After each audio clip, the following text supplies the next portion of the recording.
우리 교회는 지난 4년 동안 동일한 표어를 가지고 사역을 했습니다. 작년에도 그리스도의 십자가를 재현하는 교회였고 올해도 그리스도의 십자가를 재현하는 교회입니다. 내년이 되면 다른 표어를 정할 거예요. 그래서 그 표어를 가지고 5년 동안 다시 사역을 하려고 합니다. 우리 교회는 지난 4년 그리고 올해까지 5년 동안 같은 표어를 정하고 매년마다 다른 실천 주제를 가지고 그리스도의 십자가를 재현한다고 하는 것의 의미가 무엇인지를 생각해 보고 또 그것을 실천하려고 애를 쓰고 있습니다. 그러니까 그리스도의 십자가를 재현한다고 하는 것이 하나의 방법이 아니기 때문에 다양한 방법으로 그리스도의 십자가를 재현해 보자라고 한 거죠. 2019년에 마가복음 10장을 근거로 섬김이라는 주제를 가지고 실천 주제로 정했고요. 2020년에는 마가복음 8장의 자기 부인, 21년에는 요한복음 13장의 사랑, 그리고 2022년 작년에는 용서라는 주제를 가지고 그리스도의 십자가의 재현이 무엇을 의미하는지를 생각해 보았습니다. 올해 주제는 제자 삼기입니다. 제자 삼기. 그리스도의 십자가는 그리스도의 사역과 삶의 핵심적 요소죠.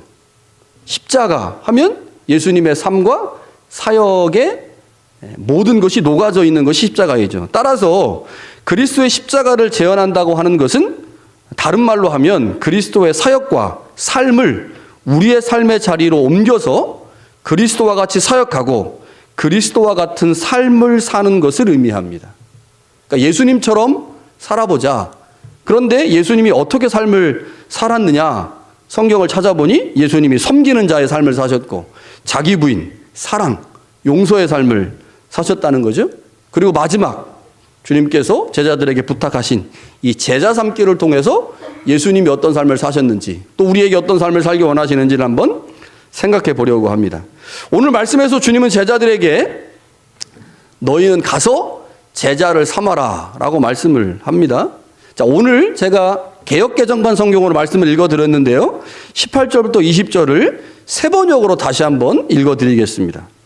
우리말 성경과 세번역의 차이가 있는지 없는지를 한번 주의 깊게 생각해 보시면 좋겠습니다. 나는 하늘과 땅의 모든 권세를 받았다.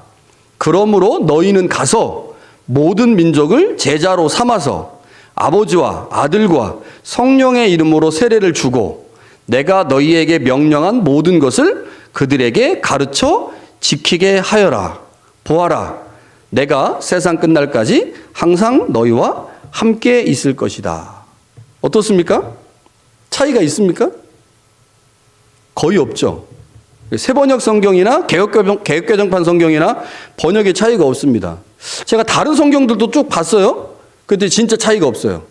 그러니까 개역개정판 성경이나 새로 번역된 성경의 차이가 별로 없습니다. 그런데 문제는 우리말 성경, 개역개정판 성경이든 다른 번역 성경이든 이 성경으로는 주님께서 우리에게 무엇을 말씀하시는지를 정확하게 아는데 한계가 있다는 겁니다.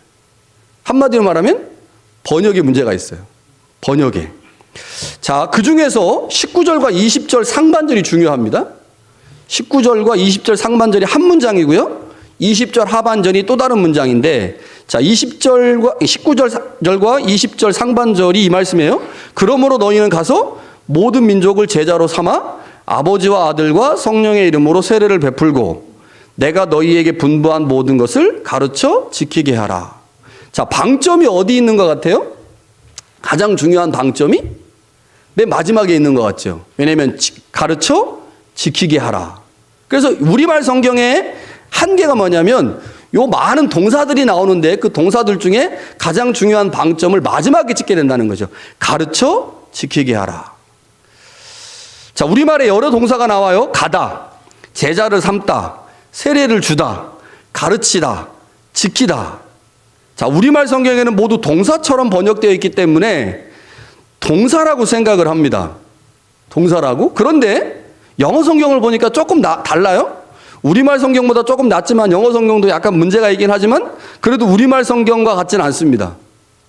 우리말은 다 동사로 번역되어 있는데 영어에는 분사라는 걸 썼어요. 분사. 분사가 뭔지 아시죠? 동사에다가 ing 붙인 거, 요렇게 이제 돼 있습니다. 그래서 헬라어 성경을 좀 봤어요. 헬라어 성경에는 어떻게 돼 있을까? 자, 헬라어 성경을 보니까 5개의 동사 중에 하나만 주동사, 동사로 되어 있고, 나머지 4개 중에 3개는 분사고, 하나는 부정사입니다. 부정사 뭔지 아시죠? 동사에다가, to 붙이면 to 부정사. to가 없으면 그냥 부정사이죠. 자, 분사와 부정사가 쓰여 있어요. 그런데 우리말은 동사처럼 되어 있다는 거죠. 그렇게 헷갈리는 거예요. 독자들이 읽을 때. 분명히 예수님은 동사로 말씀하지 않으시고 분사나 부정사로 말씀을 하셨는데 우리말에 보면 동사로 되어 있으니까 동사라고 인식을 한다는 거죠. 이게 이제 번역의 한계입니다. 분사와 부정사는 동사에서 나왔기 때문에요. 동사하고 사촌지간입니다. 그래서 우리말 번역할 때는 큰 문제가 없지만 헬라어나 영어를 볼 때는 반드시 이 단어를 분사나 부정사로 인식을 해야 그 의미를 정확하게 이해할 수가 있죠. 분사나 부정사의 특징은요, 동사를 돕는 겁니다. 동사를 돕는다. 요거를 기억을 하셔야 돼요. 자, 그래서 제가 19절과 20절 상반절을 원문에 가깝게 다시 번역을 해봤어요. 다시 번역을 했습니다. 자, 우리말 성경하고 어떻게 차이가 나는지 한번 잘 들어보세요. 그러므로 너희는 가서, 정확하게 하면 가면서입니다. 그러므로 너희는 가면서 아버지와 아들과 성령의 이름으로 세례를 베풀면서 내가 너희에게 당부한 모든 것을 지키도록 가르치면서 모든 민족을 제자로 삼아라. 이게 성경에 맞는 완벽한 번역입니다. 그러니까 방점이 어디 있어요? 예수님은 모든 민족을 제자로 삼아라. 이게 마지막 얘기하신 거예요. 이게 방점입니다. 제일 중요한 거예요. 모든 민족을 제자로 삼아라 라고 말씀을 하시면서 앞부분에 계속 뭐를 사용하셨어요? 분사를 사용하신 거예요. 뭐뭐 하면서 제자를 삼아라.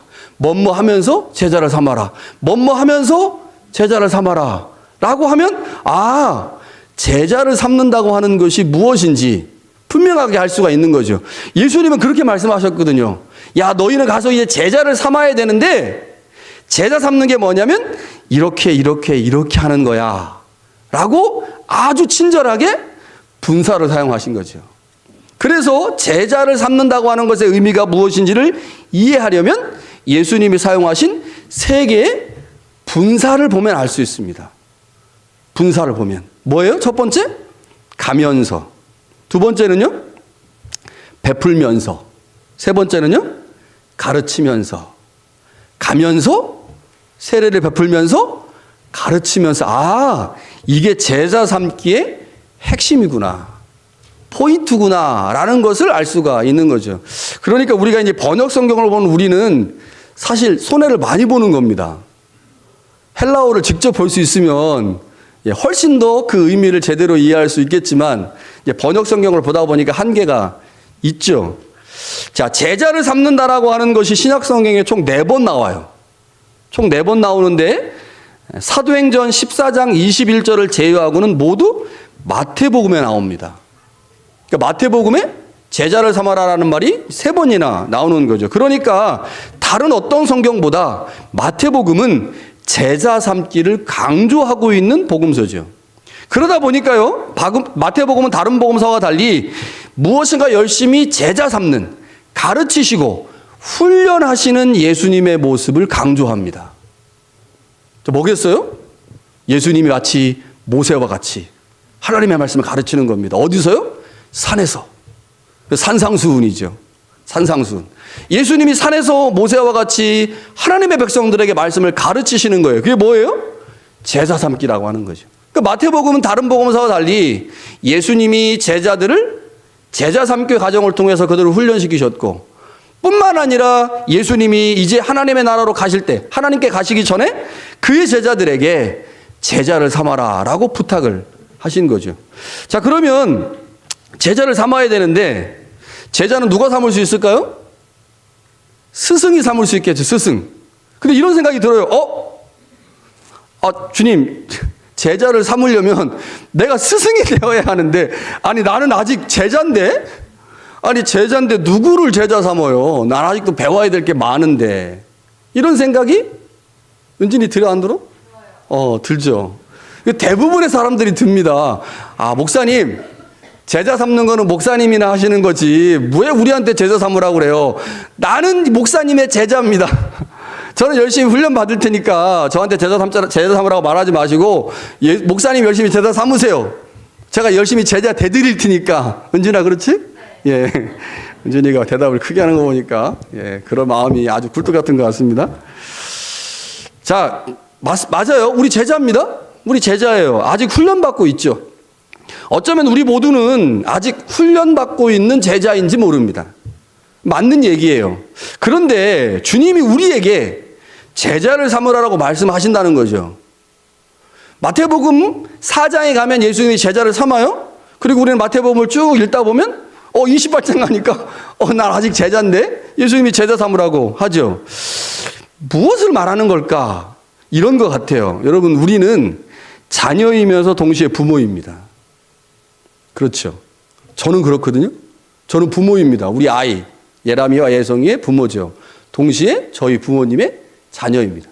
그래서 우리는 대부분 인생을요, 부모로만 살지 않고 자녀로만 살지 않습니다.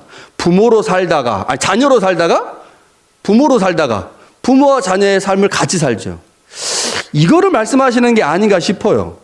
자, 우리는 주님에 관해서 기록한 성경을 통해 주님의 말씀을 배우는 제자입니다. 그러나 또한 주님에 의해서 세상으로 보내진 스승이라는 거죠. 그러니까 우리가 이 땅을 살면서 나는 제자로만 살 거야 라고 주장할 수 없습니다. 왜냐하면 누구든지 간에 그리스도를 믿고 교회에 나오면 예수님에 관해서 배우거든요. 그 배우는 정도의 차이가 있을 뿐이지 우리는 모두 예수님에 대해서 알고 있습니다. 차이점은 제가 여러분보다 조금 더 알고 있다는 거죠. 조금 더 알고 있는 저도 누군가를 제자로 삼을 수 있고 여러분들도 제자로 삼을 수 있다는 거죠. 그러나 어떤 제자를 어떻게 우리는 스승이 될 수 있어요? 주님으로부터 계속 무엇인가를 배우면서 제자이면서 동시에 스승의 삶을 사는 거죠. 오늘 본문의 말씀은 제자이면서 동시에 스승의 삶을 살아야 되는 우리에게 너 제자인 거 알아. 너 아직 많이 배워야 되는 거 알아. 그러나 네가 나에 대해서 배운 만큼 그만큼 나가서 누군가에게 복음을 전하는 스승의 삶을 살아라 라고 하는 이 후자 쪽에 방점이 있는 겁니다. 그러니까 아직 나는 스승 아닌데 나는 제자 삼을 수 없는데 라고 하는 부담을 갖고 계신 분들도 내가 열심히 주님에 대해서 배워서 주님이 원하시는 제자 삼기를 해야지 이런 마음으로 말씀을 들으시면 될 것 같아요. 자, 그러면 구체적으로 제자를 삼는다고 하는 것이 무엇을 의미하느냐? 자, 아까 말씀드렸죠? 세 개의 분사가 중요하다고 그랬어요. 세 개의 분사. 제자 삼기의 첫 번째 단계는 뭘까요? 가면서입니다. 가면서. 가야 되죠. 제자 삼기 위해서는요, 내가 제자를 삼아야 되는 대상을 만나야 합니다. 만나지 않고 제자 삼을 수가 없죠. 가장 기본입니다. 그런데 제자 삼기를 두려워하는 사람들은 못 나가요. 나는 스승이 아닌데 라고 생각하는 사람은 못 나가죠. 이 말씀을 잘 기억하셔야 돼요. 나는 제자이면서 동시에 스승이다. 주님이 나를 그렇게 부르셨다.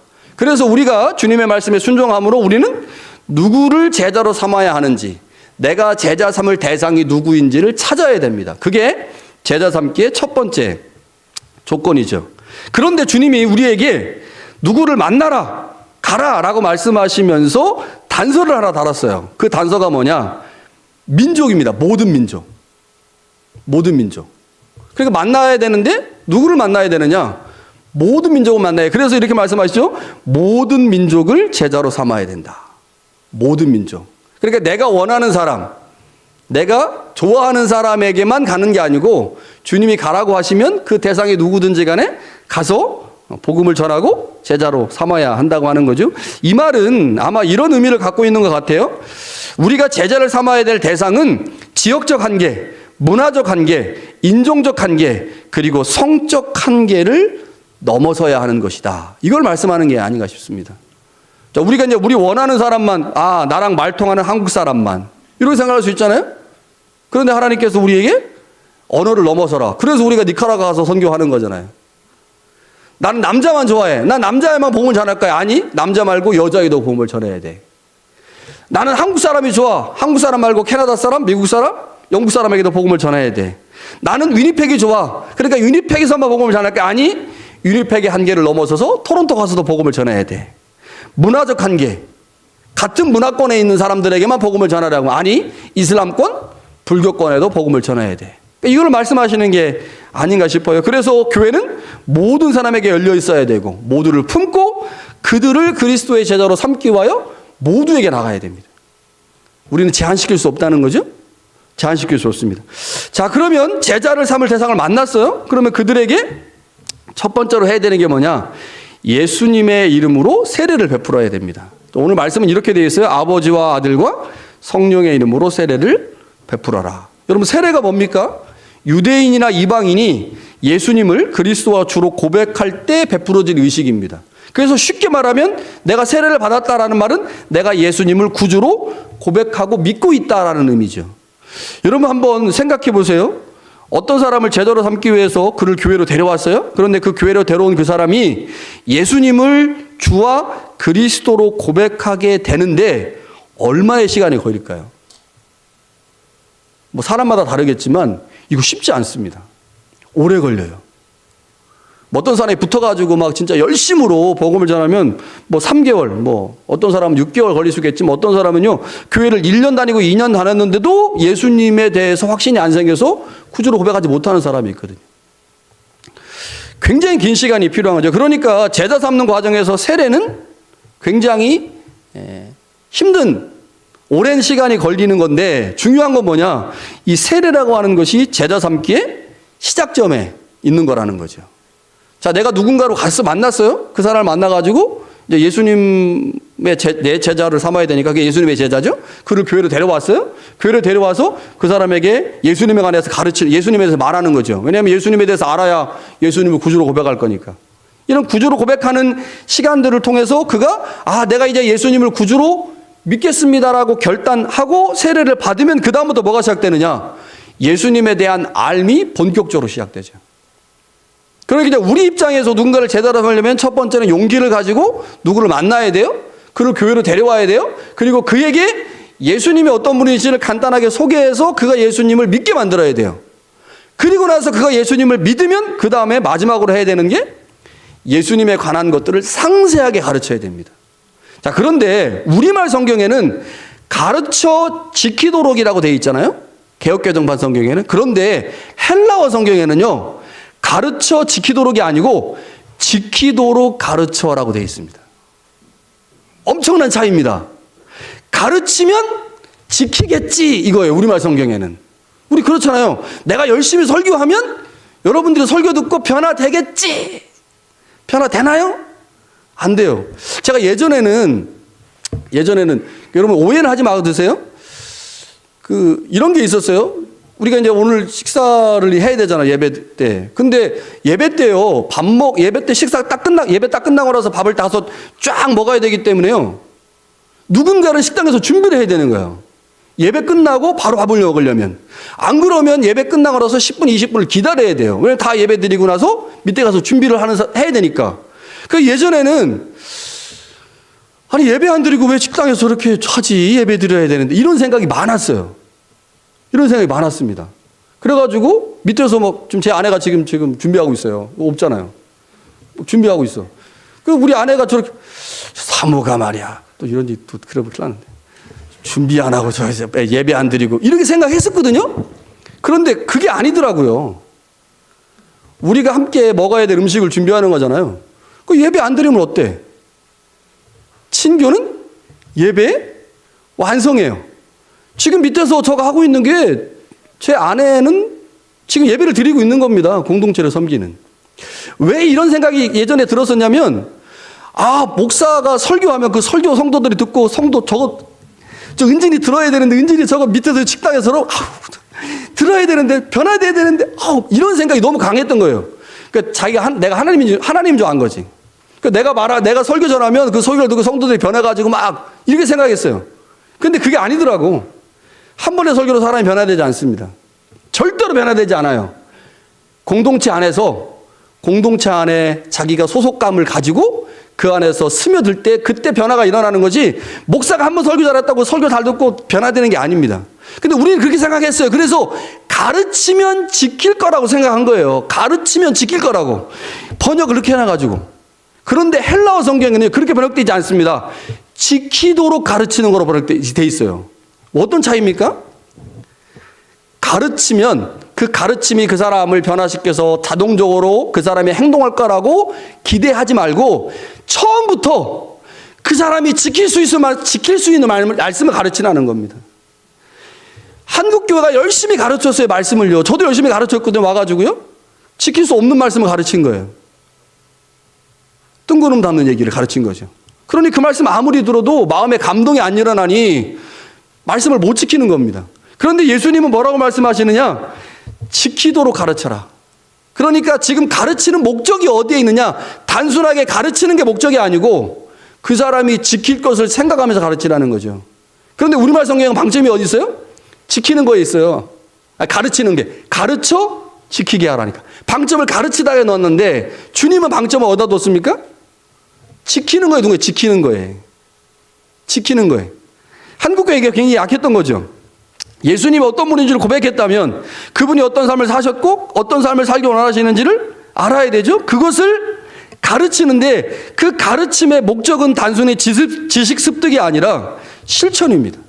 하나님의 말씀을 잘 지킬 수 있도록 말씀을 가르치는 자가 말씀을 지킬 수 있는 방식으로 가르치는 게 중요하다고 하는 거죠. 우리는 대체로 가르친 후에 그것을 지키라고 말하는 경우가 되게 많아요. 가르친 후에 너 이제 배웠으니까 지켜 라고 누구한테 책임을 떠넘깁니까? 말씀 배운 사람한테 책임을 떠넘기는 거예요. 그게 지금 우리말 성경의 방식입니다. 가르쳐 지키게 하라. 나 가르쳐 줬지? 이제 지키는 거는 네 책임이야. 너 못 지키면 네가 생각받는 거야. 나는 아무 책임 없어 라고 하는 게 가르쳐 지키게 하라요. 근데요, 반대는요, 지키도록 가르치는 거예요. 못 지켰잖아요? 그럼 누구 책임이에요? 가르치는 사람이 개떡으로 가르쳤으니까 못 지키는 겁니다. 그 순서 차이, 굉장히 큰 차이죠. 그 예수님은 후자로 말씀하셨다는 거예요. 후자로. 그러니까 여러분들이 신앙생활을 못하면 다 누구 책임입니까? 다 제 책임이에요. 제가 죽일 놈입니다. 항상 제가 집에 가서 회개를 해요. 하나님, 제가 죽일 놈입니다. 제가 말씀을 개떡으로 가르쳐가지고 우리 성도들이 말씀을 못 지킵니다. 그러니까 여러분들 조금 책임에서 자유로워지셔도 돼요. 무엇을 말합니까? 스승이 그만큼 중요하다는 거예요. 그러니까 지금 누구한테 얘기하는 거예요, 이거죠? 스승이 돼야 되는, 지금 제자들한테 하는 얘기예요. 너희가 나에 대해서 가르쳐야 되는데 그거 가르치고 나서 난 가르쳤으니까 내 책임 다 끝났어? 지키는 건 네 몫이야 라고 말하지 말라는 겁니다. 못 지키면 네가 제대로 못 가르쳐서 못 지킨 거야. 그러니 네 책임이야. 지키도록 가르쳤어야지 라고 주님께서 말씀을 하시는 거죠. 여러분, 우리가 이제 누군가를 제자 삼을 때 가르쳐야 되는데 뭘 가르쳐요? 복음을 가르치죠? 복음은 기본적으로는 말로 가르치는 겁니다. 자, 예수님 십자가가 이렇고, 뭐 하나님 나라가 이렇고, 뭐 천국이 이렇고 막 가르쳐요. 그런데 여러분, 말로만 해가지고는 안 되죠. 반드시 뭐가 따라와야 돼요? 예, 행동이 따라와야죠. 그러니까 가르치는 사람이 삶을 보여주지 않으면 못 가르치죠. 그래서 제자 삼기가 쉽지가 않습니다. 쉽지가 않아요. 제가 말씀 준비하면서 이런 생각이 들었어요. 제자를 삼는다고 하는 것은 엄청난 에너지와 헌신이 필요하다. 한번 생각해 보세요. 누군가로 하여금 예수님을 그리스도와 주님으로 고백하게 하는 게 쉽습니까? 그런데 그들에게 주님의 말씀과 삶을 지킬 수 있도록 가르쳐야 돼요. 지킬 수 있도록. 가르치는 것만 아니라 내가 그에게 삶을 보여줘야 돼요. 그리고 그가 지키지 못했을 때 모든 책임은 다 누구한테 와요? 나한테 오는 거예요. 나한테. 가르친 사람한테. 이러니 이거 감당하기 쉽겠습니까, 이거? 결코 쉬운 게 아니에요. 얼마나 많이 인내해야 하고, 얼마나 많이 사랑해야 하고, 얼마나 많이 돌봐야만 할 수 있는 사역인가. 그런데 주님이 우리에게 그걸 요구하고 계시다는 거죠. 제자 삼아라, 제발 부탁이다. 쉽지 않습니다. 마치 십자가를 지는 것과 똑같습니다. 그런데 주님께서 이 사역을 하시면서 한 가지 약속을 해주셨어요. 그 약속이 뭐냐? 내가 너희와 영원토록 함께 하겠다. 영원토록 함께 하겠다. 자, 이 함께 한다라고 하는 것이 마태복음에서 굉장히 중요합니다. 자, 마태복음 1장에 보면요, 예수님이 잉태하시는 장면이 나오는데 그 잉태하시는 장면에 하나님께서 이렇게 말씀하십니다. 처녀가 잉태하여 아들을 낳을 것이요 그의 이름은 임마누엘이라 하리라 하셨으니 이는 번역한즉 하나님이 우리와 함께 계시다. 그럼 예수님은 하나님이 우리와 함께 계시다고 하는 표징입니다. 그러니까 예수님이라고 하는 분이 하나님 우리와 함께 하시는 표징이에요. 자, 예수 그리스도가 성육신으로 이 땅에 오셨잖아요. 그런데 그 예수님이 마태복음 18장에 제자들에게 공동체 설교를 하시면서 이런 말씀을 하십니다. 두세 사람이 내 이름으로 모인 곳에는 나도 그들 중에 함께 있겠다. 주님이 우리에게 말씀하신 거예요. 내가 그들 중에 함께 있겠다. 그리고 마태복음 28장 마지막에 제자들에게 내가 세상 끝날까지 너희와 항상 함께 있으리라. 자, 그러니까 마태복음에서 하나님이 우리에게 주시는 최고의 복이 뭘까요? 함께 하심입니다. 그래서 마태복음은 임마누엘의 책이라고 부르거든요. 하나님의 함께 하심이 최고의 복인데 예수님이 제자들에게 내가 너희와 함께 하겠다라고 말씀하시죠. 그런데 그 예수님이 어떤 분입니까? 18절에 보니까 하늘과 땅의 모든 권세를 가지신 분입니다. 만왕의 왕, 만유의 주이신 그분께서 우리와 함께 하시겠다. 여러분, 우리가 세상을 살면서 가장 큰 어려움, 세상에서 직면하는 가장 큰 어려움이 뭘까요? 여러분, 코로나 팬데믹 19 우리가 지금 거의 다 끝났지만 이거 왜 우리를 힘들게 했습니까? 왜 코로나 팬데믹이 힘들었어요? 마트 못 가게 해서? 마트 못 가게 해서? 아니요. 못 만나게 해서.